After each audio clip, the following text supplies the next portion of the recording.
Welcome to Puck Talk CS. I'm Matthew Mugno alongside Steve Murno, the Chives man, and Steve-O. We were able to watch Game 3 together, sweep first time since 2007, 1994, and 1972. Igor becomes the fourth goalie in a lineage of all-time greats that has swept the series. Washington Capitals fall to the New York Rangers. Steve-O, we're going to talk about a lot of things that have to do with after the fact, right? The sweep happened. It was phenomenal. You and I have never really seen a sweep in our lifetime, really. Yeah. We were 6 years old, kindergarten. So it's great to see that for the club. But Steve-O, nice day out today. You catching any rays? I wish I could. It's the end of the semester. You went through this last year, so I just got so much work to catch up on. This is the last week, so I'm just kind of hit with a million different things. But nothing to be hit better than with a sweep. I mean, how sweep was that, Chives? The Capitals now out of their misery. Rangers first team to move on. Lots to digest, like you said. So let's do it. Let's talk some puck. Now, right off the bat, I got to ask you, and all other Ranger fans too, while they were watching this series, I want to know how you're feeling, especially now and during the course of that series. Like, are you ecstatic? Were you bored at any point during that series? Because let's be honest, that wasn't a real interesting series. And like, are you thinking now the playoffs really start? Like, how you feeling? Yeah, and I think it's a weird feeling because I think everyone else in the East and frankly the teams coming out of the West are far more challenging and they're all at the same level. Like I don't see many tiers to the rest of the playoffs. I really think the best are in. And with that said, how do I feel? I never felt like my heart rate was up in the series. I feel like the Ranger fans are too accustomed to playing in those close series. Um, every NYR goal, great YouTube account. I was watching through a few of their videos today and thinking about those moments. And I thought today, my buddy Ricky, you know him from high school, Ricky Lutz, shout out the boy. He always tracks his heart rate and it's always through the roof. And I guarantee for this series, it was not.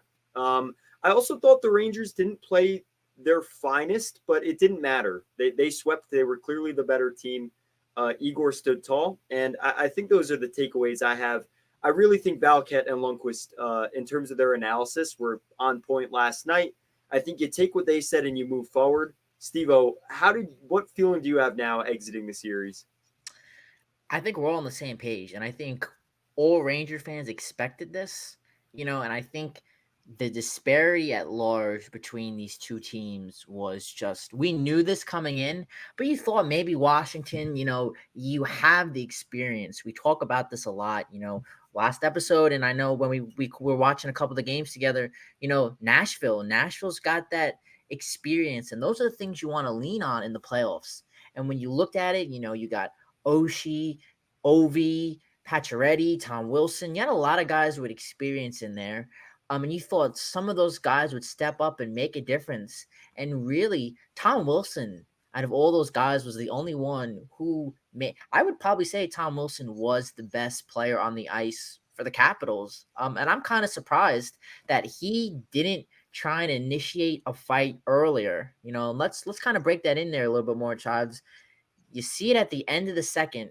Trocheck's goal. Tom Wilson comes in and now he wants to start roughing around and fighting people. I'm totally shocked he didn't throw hands earlier in the series to try and get this team and give them a spark. I mean, this team really they just were outmatched and they were outplayed. You got one coin in the cheesy jar for what you said on our open, and you also have now one coin in the good takes jar.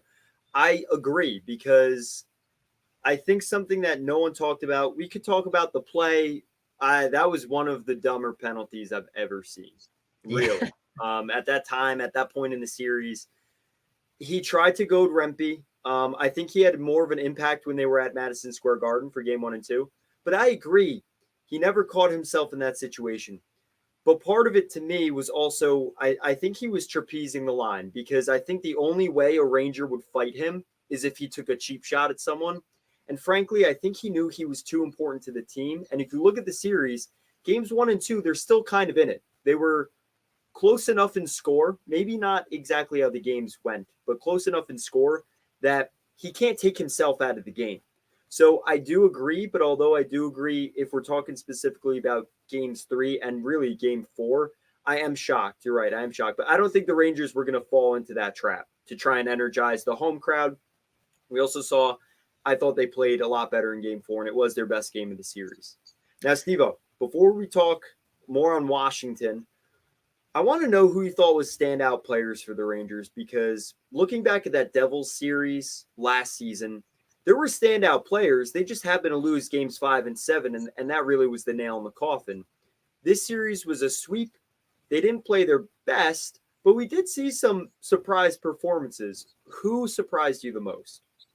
Right off the bat, I have one, and it's Igor. Igor. You want to take two things away from this series? You got to point to special teams, and you got to point to the goaltending. Those were the two main things that really gave the Rangers the edge in this series. And I'll start with Igor. He was fantastic. I mean, he really should have had a shutout there in game 3, but that's all set aside. Igor was fantastic. I mean, he made big saves when he needed to. And we were a little sloppy at certain points, giving odd man rushes. Yesterday, on the second Caps goal, I mean, we just allowed, someone to skate in around two defenders and come in and get a goal. And not only that, but they got the goal on the rebound. And there were a lot of opportunities where we looked a little sloppy, odd man rushes. Now, I do agree with what you said in the beginning of this epi, where it didn't really matter at the end, because what else the Caps were putting in really didn't tip the balance in their favor. But we were a little sloppy. I do agree it wasn't our greatest hockey performance, but where we kind of gave up a couple odd man rush opportunities, we made up for it. With special teams, and 8 goals for us in special teams. I think that is a key stat to point to. I mean, that's more than half of the 15 goals we scored this entire series. So I thought that was really big for us. And I'll give you another one, Vinny T. I mean, whether it was on the power play or whether it was 5-on-5, he is such a dog. I'll pitch it over to you in a second. But don't forget the penalty kill as well. The penalty kill, we had issues in game 1 and game 2. We couldn't stay out of the box. Penalty kill stepped up big time here for us. You could give credit to the penalty kill, or you could just point to Washington and say, you know what, they couldn't get anything going. I think it was a combination of both. But I got Igor and Vinny in my book. I'm curious to see who you got. Yeah, I think Jack Roslovic stood out. I thought his speed stood out. I know the Capitals aren't known to be a speed team, but I think against potentially who the New York Rangers could be facing, next round and beyond, they're going to need that factor, especially on that first line. Impressed with how he played. I thought Lafreniere did a lot off the puck. He did record a point per game, an assist per game. And I think your top players really all showed up. Artemi Panarin has his second series clinching goal as a New York Ranger. He played really well. I know we could go up and down the lineup. Most of the Rangers players performed well. I want to add that one stat to what you had mentioned with Igor, a 930 career save percentage and a below 2 goals against average career playoffs. Please, when you look at the playoffs and his stats, subtract the play-in round against Carolina. I don't really think that should count against him. That was in relief of Lundqvist, and that was a very strange situation coming off of COVID. Outside of that, playoff performer. And after 82 games where there were question marks, he did stand up. So he's up there as well. I mean, you look around, that fourth line and third line overall, Kako finally got that goal in game 4, right, that we were talking about. So I think those guys at Kako, Goodrow, BC, a lot of the role players stepped up, and they were players that caught flack online. I know Valley said this last night as well, but they caught flack online all season. They're showing up now, and this is exactly what I'd expected from them, to show up. Not even expect, but I knew this would be coming down the pike. It's how they play. It's how they perform. It's built for playoff hockey. Barclay Goodrow does not need to go out there and score 20 goals a season. Close to that. Granted, could he have played better? Yes. Did he show up? 100%. That shorty was nasty. Now, Steve-O, we talked about some standouts. There are players on both sides of this series that underperformed. I want to know who you thought outside of Ove. We'll get to him in a moment because I think Washington's future is in limbo after this. What New York Ranger do you think was quiet throughout the series? It's a good question. You just mentioned you could go up and down and make the case for so many players on our team who've made an impact. It's tough because when you sweep, there's not many things negative to look at. Yeah, But if I had to give you a player, I think maybe Braden Schneider was a little bit of quiet this series. You didn't really hear his name thrown around there a lot. Couple of penalties on his side earlier on in the series that was bad to take. But other than that, I really don't think there was a standout performance. I'm pointing more on the capital side of things, but I'm curious. I'll let you jump in. Rangers, was there anybody that you thought was a little quiet? yeah. I mean, I disagree. I actually think Braden Schneider stepped up. His average ice time in the postseason the last 2 years to this year jumped up 3-4 minutes. He played with Miller, some big assignments. So I thought this was actually a good step in the right direction for him and his development. I mean, he's like 22 years old. Part of that 2020 draft class that brought in Loff, Cooley, Schneider, and Rempe. So I mean, it's pretty cool to see those guys step in. But for a player underperforming, I do have to say he was a lightning rod in Game 4 because of the knee hit. Adam Fox. I don't think by any means he played poorly, but I think I'm waiting to see him hit that gear we saw in 2022. He put up, I believe, 5 goals, 10 assists on a tear that year. And I felt that he just, I don't think he's reached that level. He also recorded in 7 games last year 8 assists against the Devils. And if you watch those clips back of how he performed, granted, Game 7, the one misplay really stands out. But I thought games 1 and 2, the way he dished the puck and commanded the power play, I felt like that presence wasn't there this series. And I think the Rangers, it's not about this series, it's more about moving forward. We'll get to that, though, at some point. Alex Ovechkin stands out on the other side of the puck for the Capitals. It looks like this might have been the last time the New York Rangers will play Alex Ovechkin in the playoffs, barring they really turn things around. But it looks like they're going to head towards a rebuild. Were you impressed by what Washington displayed, at least in their future, in players like Protas, Dylan Strome, Alexiev, Malenstein? I was, yeah, I was to a certain extent with those players. I thought Charlie Lindgren, he could have been the one piece when the series shifted back to Washington, where you could say, okay, now he's got to step up and really, give the Capitals here something. I thought his play was fine. He didn't end up doing that piece. But really, at the end, he can't score goals. So some of the young kids, McMichael, I thought he had great speed. There were a couple opportunities where he made a couple scoring chances.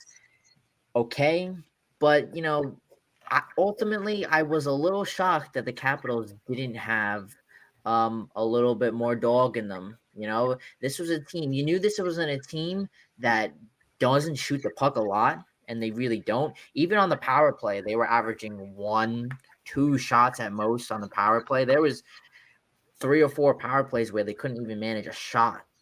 And I just think that just goes to show you how much players, especially Ovi, it was in the driver's seat when he's in control and he's hot and he's on the board. Then that really goes to show you how much he drives this offense. And you look at it, why Washington made the playoffs. They jumped in, they got that last spot. Ovi had 22 goals in 25 games. Nothing in this series. Oshie as well. You thought maybe Oshie, an experienced player like him, couldn't get anything going. Pacioretty, I mean, Capitals were relying a lot on guys. I don't want to call them washed, but we could certainly debate this right now. There's no argument to any hockey fan who watched this series cannot disagree with the fact that Ovi is not the same player. And you're obviously, I think moving forward, you really have to temper your expectations with Ovi, whether it's next season. And I think the approach is the Capitals are going to center him around this team moving forward because they really want him to break this record. What do you think? Yeah, I think he goes for the record. They do their justice. He is their all-time player. With that said, though, I think they have to build towards the future. And I thought the best players in this series, we talked about Carlson briefly, Wilson, yes. But I do think the best players that ended up really showing out games 3, 4, I thought McMichael, you mentioned, LaPierre. I think the goal really capped that off. Protus played pretty well. They do have some pieces, and I think they'll build towards the future. I think this did signify that they need to take a step into a rebuild, though, because, like you said, Pacioretty, I mean, I felt like the last time he was at his peak was when the Rangers played him in the conference final, Montreal 2014. The Rangers have not played the Capitals in 9 seasons in the playoffs. It really is sad to think that this is probably the last time the Rangers will have that bout with Alex Ovechkin, but I think the times they are a change in Washington. They're definitely going to build towards their future, but obviously Ovi's their staple guy. It's kind of like when Messier returned, I think, to New York. They were really just giving him that nice go around, see what he could do with some records, continue to play, show some leadership, and pass down all of his knowledge. And he's won a Stanley Cup there, so I think he's an all-time player. They do him the justice. And Spencer Carberry even mentioned, though, that they relied on him really heavy down the stretch. He is almost 40 years old, so that could be a factor as to why. It was a really long-winded answer. I know it's from his the post-game press conference, but I think with this series, you're ready to tie a bow on it. Let's do it. I think the big question now is not about who the Rangers will play, because we'll dive into that once that's official. But when will they play? It seems that with Madison Square Garden, the New York Rangers will have the home games for Game 1 and 2, President's Trophy winners. They have that over Carolina, and that's a big factor into potentially the next series if they do play Carolina. They had to win out, and they did so. It came down to those last few games to determine who would win the President's Trophy. So if the Knicks win, I think that opens up the venue for MSG to play earlier. My concern with the Tampa Bay Lightning was that they had 10 days in between that 2022 conference final, and we saw how poorly they played at MSG in Game 1. Now, the reason for that was because the Rangers were playing Carolina into Game 7. So that series went 7 games. The Rangers ended up playing a full 7-game series when Tampa swept their opponent. So that's the reason there was 10 days in between. But right now, the second round is listed as beginning, I believe, on May 10th. You don't want to wait until next Monday to play. So, Steve-O, when do you think they'll play next? If I had to give you money, Chives, I'm telling you it's gonna be for sure before the 10th, 100%. I would tell you right now. I'm looking, and again, a lot of it, well, all of it depends on if the Knicks take care of business against the 76ers in Game 5, and when the Carolina Hurricanes and Islanders series wraps up. Yeah. Now, they're shifting back to Carolina. It's just Carolina is such a hostile environment, and I think for a team like the Islanders that get very rattled very quickly, that is a very tough environment to play. In terms of UBS, where they could get things going, the Islanders are better equipped to take control in that game. I think if the Islanders could snag a road game in Game 5, I very well do think you could see this series going 7.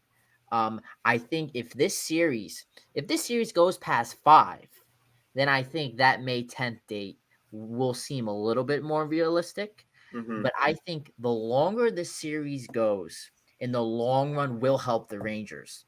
In the short term, it may not, because we see it every time. The team that wins quickly and then has a longer break until the next series, they come out and they look a little sluggish. But then as the series progresses, then the odds shift towards the team that had the break. So I'm willing to take that trade-off and say, you know what? I'm going to roll the dice in Game 1. If we look a little shaky, we look a little shaky. But I like our chances later in the series as it goes. As a fan, I'm telling you right now, I want the Islanders to win Game 5. Let's send them back to New York for Game 6. I want these teams playing. Heck, I'll take another double overtime game because I want Carolina. I want to negate one of their strong points. If it is Carolina, the speed. And if they have to keep playing these games, hopefully that could wear down their speed a little bit. Guys will be tired because I don't anticipate Carolina, if it is Carolina, the series going 4 or 5 games. It most likely will be a 6 to 7 game series. So I want Carolina playing as much as I can. Do you agree with me? Yeah, I agree. And part of it too, uh, which I think will play into the Rangers' favor, is the other series that are going on and scheduling those. They're all 3-1 right now, and the Rangers just swept. So really, we're in elimination game territory in the East already. I think a lot of these first round matchups have really weeded out the teams that don't have the playoff aren't playoff caliber teams. Washington's one of them. We're seeing with the Leafs, they really don't have it either. I know the TNT crew did a really good job of breaking that down the other night. So I think that factors into it as well, Steve-O. And, you know, endurance is Carolina's one of their strengths among the other.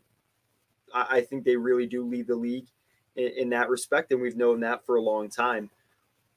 If you can wear on them, and you have another double overtime game, you figure that can pop up. I think the tired legs will show up later in the series, right? Yeah, for sure. And to go back to your question you originally proposed, I do think this series will get kicked off by next Monday at the minimum, for Mm-hmm. sure. A lot of these series, you know, and you could weigh your opinion on here. I know you're not big on Toronto.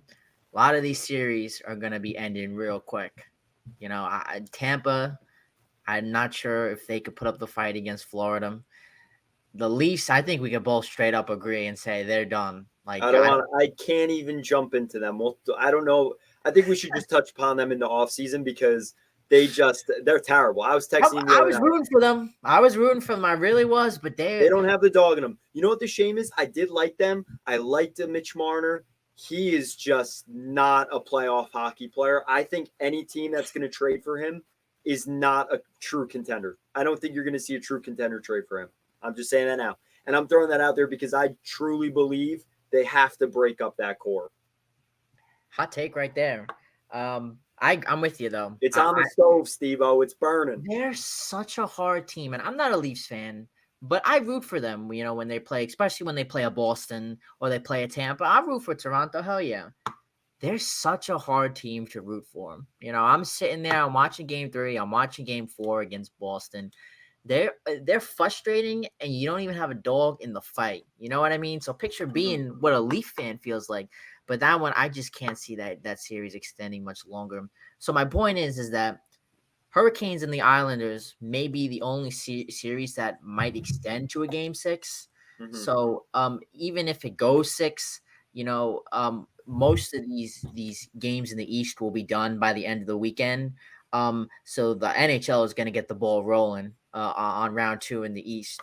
We might still be in round 1 in the West, but you've seen it in the past. The NHL does not care about East playing round 2 while West plays round 1. They don't care for that. So I would anticipate. How about this? I wouldn't be surprised if you get a Rangers Capitals game 1 Sunday. I wouldn't be surprised at all. Capitals. Not Capitals, sorry, Hurricanes. Caps are still in the mine. I'm enjoying the win. I'm hoping Saturday or Sunday. I mean, to think about a week, it's a long time. Yeah, well, Islander fans hope it's a week. But again, let's jump into some of these other games. I really want to ask you. You got Florida up on Tampa 3-1. You got Boston up on Toronto 3-1. Hurricanes up 3-1 on the Islanders. Which team out of those 3 can you see coming back and winning a series down 3-1? That is my question. The Tampa Bay Lightning. Interesting. The Tampa Bay Lightning. You see the energy they had in that third period against Florida? That's like waking up, Godzilla. It's like, oh shit, here they come. I mean, their best players are still there. They have the depth. Hagel really showed up, I thought. Vasilevsky turned up. Listen, they're a team that still has the pieces to turn up and run the table. So I think of all the teams, it's them. Toronto, they're done. I think the Islanders are they have to go. They really have to make it a war of attrition against Carolina, I think, to win that series. I really think the only series that we're not going to see close out early is Vegas and Dallas. I think the other series are probably going to close out, and you just can't count Tampa out, Steve. What do you think? Because I personally think the Lightning are the team you cannot count out.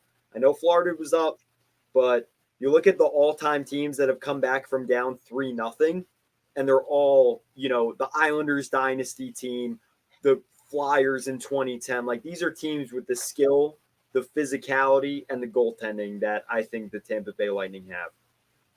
If the record's going to show.